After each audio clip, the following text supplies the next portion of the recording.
तो इसके आगे बहुत बहुत धन्यवाद गौतम जी। गौतम जी का मानना है कि बच्चों को सोशल मीडिया से दूरी बनाए रखना चाहिए और समाज की जो वर्तमान ज़रूरत है वो ब्राह्मण भवन, ब्राह्मण समाज का स्कूल और हॉस्पिटल जैसी सुविधाएं गौतम जी चाहते हैं कि समाज को मिले। और हमारे साथ में सर्व ब्राह्मण युवा समिति के प्रदेश कोषाध्यक्ष धीरेन्द्र जी हैं। धीरेन्द्र जी, आपका बहुत बहुत स्वागत है। धन्यवाद आपका, आपने हमें इस काबिल समझा और यहाँ बुलाया लाइव टेलीकास्ट में। अच्छा, अब आप ये बताएं कि ब्राह्मण समाज में बहुत सारी कुरीतियाँ भी हैं, बहुत सारे अपने अपने विचार हैं। इन सभी विचारों को हम और सभी जो भी कुरीतियाँ हैं उनको मिटाते हुए एक पटल पर काम कैसे कर सकते हैं? देखिए, इसे कुरीतियाँ नहीं कहेंगे। कुरीतियों के साथ साथ कहा जाता है कि जैसे पहले बड़े बुजुर्ग हुआ करते थे, हम अपने घर से शुरुआत करते हैं कि जब पहले अगर हम सुधर जाएंगे तभी दूसरे को सुधारने की बात करेंगे। तो हम शुरुआत अपने से करते हैं कि बच्चों को पहले मंदिर ले जाते हैं, उनसे पूजा पाठ करवाते हैं, उसके बाद दिनचर्या उनकी शुरुआत करवाते हैं। ऐसा नहीं कि हम खुद ही नहीं कर रहे हैं और समाज से सहयोग चाहें कि समाज सब कुछ कर दे, ऐसा नहीं होता। हमने ये भी देखा है कि हम बाहर निकलते हैं, समाज के बहुत सारे बच्चे ऐसे हैं जो किसी के साथ भी बैठे हुए हैं, कुछ भी गलत काम कर रहे हैं। पहले क्या होता था, गांव के किसी आदमी ने बोल दिया तो पूरे गांव के लोग उसके साथ खड़े हो जाते थे। अब ऐसी कोई बात नहीं है। हमारे परिवार के अगल बगल के लोग देख करके और उसे अनदेखा कर देते हैं, क्योंकि अगर किसी को बोलने जाओ तो लड़ाइयाँ होती हैं। पहले क्या होता था, लोग डरते थे एक दूसरे से, तो इस पर भी ध्यान देने की ज़रूरत है। लोग कहते हैं कि अरे फले का लड़का देखा वहाँ बैठ करके सिगरेट पी रहा था, फले की लड़कियाँ देखा तो उसके साथ बैठी हुई थी। अरे भाई, वो तो है तो किसी न किसी समाज की, हम कह के निकल जाते हैं। वो पता नहीं अपने में इस वस्तु को ले आए। हम ये नहीं कह रहे हैं कि उन बच्चों को आप हतोत्साहित करिए। आज सोशल मीडिया के युग में वो भी जरूरी है, लेकिन प्लेटफॉर्म वहीं तक सीमित होना चाहिए जहाँ ज़रूरत है। ऐसा नहीं है कि हमने दे दिया और भूल गए, क्रेडिट कार्ड दे दिया, पैसे दे दिए, उसकी हम जांच ही नहीं करते, पड़ताल ही नहीं करते। बच्चों का बाहर एडमिशन करा दिया, कोई देखने वाला नहीं है। बच्चे क्या कर रहे हैं, किससे मिल रहे हैं, किसको दोस्त बना रहे हैं, उन्हें पता ही नहीं है। जब गले में यहाँ तक फंदा आ जाता है तब याद आता है कि अरे हमारा बच्चा ऐसा कर दिया। फिर हम पूरे समाज में दौड़ते हैं कि हमारी मदद करो, मदद करो। इस तरह की चीज़ों को अगर हम बचाना चाहेंगे तो अपने घर से शुरुआत करनी पड़ेगी। और हमें अपने घर में पैसा भी कमाना है, इज्जत भी बचानी है और समाज को भी दुरुस्त करना है। इसके लिए हम लोगों को मिल के काम करना होगा, ना कि एक दूसरे के ऊपर टाल मटोल करने से। हम तो ये कहते हैं हमारा दुश्मन ही क्यों ना हो, समाज का है, उसको समझाओ चाहिए। और इस रास्ते को अपनाने के लिए हमें सबको एक साथ बैठना पड़ेगा। अनेक संगठन हो सकते हैं, सबकी अलग अलग विचारधारा हो सकती है, लेकिन उस विचारधारा को एक प्लेटफॉर्म पर ला करके सबको पहले अपने समाज, अपने परिवार और अपने बड़े बुजुर्ग माता पिता का सेवा करना चाहिए। आज जो है समाज में पहले परिवार एक हुआ करता था, लेकिन अब ऐसी बातें नहीं रह गई। आज कहावतें हो गई हैं कि हम दो हमारे दो, उसके बाद माता पिता कहाँ जाएंगे, भाई बहन कहाँ जाएंगे, कोई किसी के बारे में सोचने को तैयार नहीं। इस चीज़ को भी हमें सोचना है। उसके अलावा समाज में जो गरीब वर्ग के लोग हैं वो आज क्या कर रहे हैं इसको कोई जानने वाला नहीं है, ना कोई समझने को तैयार है। हमारे पास यदि 1 लाख रुपए इनकम की व्यवस्था है तो कम से कम 10,000 रुपये इस तरह से इन्वेस्टमेंट करें, जो फालतू के हमारे खर्चे हैं उनमें से 10,000 रुपये निकाल करके उन गरीब बच्चों के लिए अगर 10,000 रुपये 1,000 लोग इकट्ठा करके देंगे तो बहुत कुछ किया जा सकता है। इस तरह के अगर कार्यक्रम किए जाएँ और दिमाग को सही रख करके और सही सोच के साथ सही दिशा में काम करेंगे तो मुझे नहीं लगता कि समाज हमारा आगे नहीं बढ़ सकता, क्योंकि हमारा समाज इतना ज़्यादा लोगों को देता है, सबके लिए पूजनीय है, सबके लिए सब कुछ है, लेकिन हमारे लिए अपने लिए क्या है?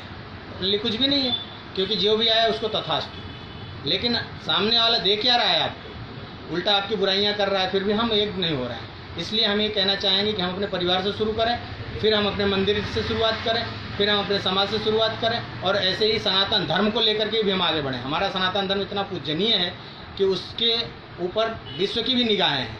आज देखा जाए तो इस्कॉन मंदिर के नाम पे विश्व के लोग भी हमारे भारत में आके इतनी कमाई कर रहे हैं। शायद हमारे देश का जो है कैपिटल उतना नहीं जितना बाहर जा रहा है। तो उस चीज़ों को ध्यान में रख के हम अपनी पूजा पद्धति, अपने संस्कार, अपने बुजुर्गों का संस्कार, माता पिता का संस्कार, और सोशल मीडिया कोई बुरी चीज़ नहीं है, बुराइयां तो हमारे अंदर हैं। उन चीज़ों को देख करके माता पिता को समझाना होगा, बेटा ये नहीं करना है, ये करना है, ये अच्छा है, ये बुरा है। बच्चों के साथ फ्रेंडली बने, ऐसा नहीं कि बच्चों को दबाने से होगा। बच्चों को हर तरह से आपको समझाना होगा। फ्रेंड की तरह आप उसके साथ बिहेव करेंगे और जहाँ उसको डांटने की जरूरत वहीं डांटिए। हर समय आप डांटते रहेंगे तो फिर वो आपकी बातों का बिल्कुल ध्यान नहीं रहेगा। बोले पापा तो डांटते रहते हैं, मम्मी तो डांटती रहती है, कोई फ़र्क नहीं पड़ता।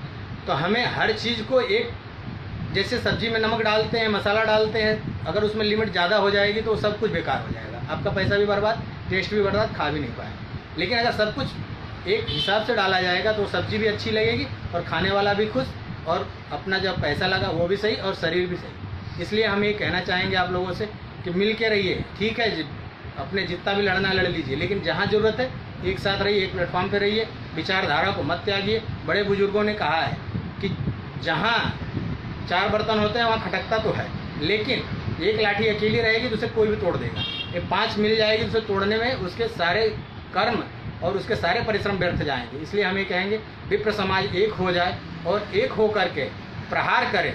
मैं देखता हूँ कि कौन उसको बिखरा सकता है, चाहे कितना भी बड़ा योद्धा हो, वो आपको हरा नहीं सकता है। और पैसों की कमी ब्राह्मण समाज में कहीं नहीं है। समय कमी है तो हमारे अंदर है, हम उसका उपयोग किस प्रकार से कर पा रहे हैं, किस प्लेटफॉर्म पर हम उनका पैसा लेकर उपयोग कर रहे हैं, किस प्रकार से उनको हम बता रहे हैं कि हमने आपका पैसा कहाँ इन्वेस्टमेंट किया है, और इन्वेस्टमेंट किया है तो कितने लोगों को उसमें फ़ायदा हुआ है, और ये फ़ायदा आपके सामने है। जब हम इस तरह के काम करेंगे तो देने वाले एक नहीं अनेक मिलेंगे, हम ये भी जानते हैं। लेकिन समाज ये चाहता है कि हम नेता बन जाए, हम नेता, ऐसा नहीं होता है। सबको त्याग करना पड़ेगा। ठीक है भाई, हम नहीं बनना चाहिए, आप ही आ जाओ, आप ही कर लो, आपके पास समय तो आप निकालो। लेकिन आप ये चाहो कि हम सब कुछ कर लें और नेता भी बन जाए, नहीं हो सकता। समाज में नेता बनने की ज़रूरत नहीं, समाज सेवा करने की जो धारणा लेके आएगा, निश्चित ही वो धरातल से शुरुआत करेगा तो आसमान को छू जाएगा। लेकिन जो बिना सीढ़ियों को चाहते हैं कि बस हम आसमान में छा जाएं, ऐसा होता है क्या? कभी नहीं हो सकता। आज देश का प्रधानमंत्री देखा जाए तो ज़मीन से लेकर के चलते चलते सीढ़ियाँ बनाए और यहाँ तक पहुँचे।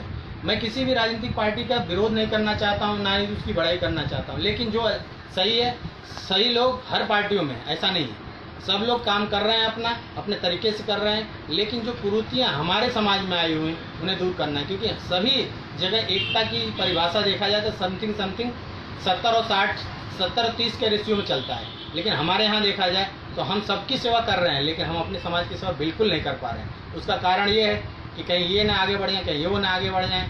इसलिए हम अपने बुजुर्गों का पहले ध्यान करें कि उन्होंने किस तरह से परिपाटी को चलाया, परिवार को लेकर चले, भाई को लेकर चले। अगर छोटा बोल दिया तो भी सुन लिए, जहाँ बोलने लायक है बोल दिया, समझाने लायक समझा दिया, परिवार को एक साथ रखा, जरूरत पड़ी तो उसको भी दिया, उससे लिया। लेकिन आज की ये स्थिति बन गई है जनरेशन में, मोबाइल का ज़माना है, चाहे तो आप दिन में 3 बार बात कर सकते हैं, लेकिन महीनों महीनों लोग बात नहीं करते। बेटा बाप से संपर्क में नहीं है, बाप निकल गया अपने काम में, बेटा अपने काम में, माँ अपने काम में, एक ही किचन में दोनों खड़े हैं और मोबाइल पे लगे हैं, एक दूसरे से कोई संबंध नहीं, रिश्तेदार आ गया उसके लिए टाइम नहीं। इन चीज़ों को अगर हम भुला देंगे तो वास्तव में हमारा समाज को जो हम रास्ता दिखाने के लिए कहे जाते हैं वो खुद ही रास्ते से भटक जाएंगे। इसलिए हम एक हाथ जोड़कर विनती करते हैं कि हम सब एक रहें और अनेकों की सेवा करते करते अपने परिवार, अपने समाज और अपने देश के उत्थान के लिए काम करें। जय श्री राम, भारत माता की जय। बहुत सुंदर धीरेन्द्र जी, आपने धीरेन्द्र जी के विचार सुने और बहुत वाकई में सराहनीय विचार हैं। हम सबको समाज का काम करने के साथ साथ सनातन धर्म और राष्ट्र उत्थान के लिए भी सोचना पड़ेगा। और जैसा कि आप जानते हैं, ब्राह्मण समाज राष्ट्र एवं सनातन धर्म के लिए अनादिकाल से अपनी सेवाएं देता आ रहा है।